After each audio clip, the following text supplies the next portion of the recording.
Crisis communications is a very specific sub-niche of the communications world.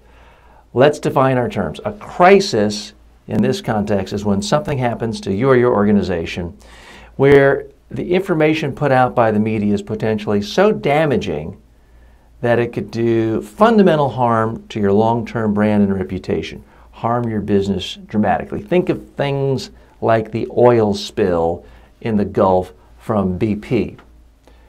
Things that can make people, regulators, investors want to flee you.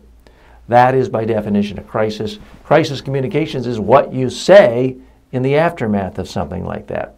So at some level it's very different because the stakes are so much higher. On the other hand, it's really no different from any other media interview. In any media interview, I always recommend that you brainstorm on message points, narrow it down to your top 3, make sure you've eliminated any message that isn't relevant and interesting to the reporter, relevant and interesting to the audience of that media outlet, and is something important to you. Make sure you've answered the basic questions you know will be coming from the reporter.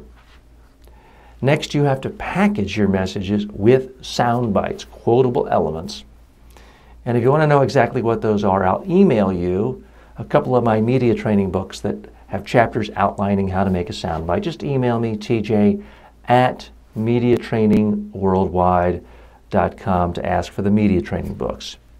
You have to prepare your sound bites, and you need to practice your messages and sound bites on video. Now, in a crisis, you don't have a lot of time, but if you've prepared 3 message points and a few sound bites for each one, you should be able to say it all out loud in less than 90 seconds. Watch the video on your cell phone in 90 seconds. That's a total of 3 minutes. I understand you may have fire engines coming, sirens, TV crews everywhere, people pulling at you, but you still have 3 minutes to rehearse your message and your sound bites. So that's what you need to do. And then when you are doing the initial press conference or doing the initial interviews, you have to stick to what you know. You cannot be positive and upbeat and say, oh, I'm sure we're going to solve the crisis. The spill will be plugged by this time tomorrow. Don't predict the future. You don't know the future. Don't guess on what happened. Don't be optimistic about whether missing employees will be found or injured employees will have a full recovery. Stick to what you know.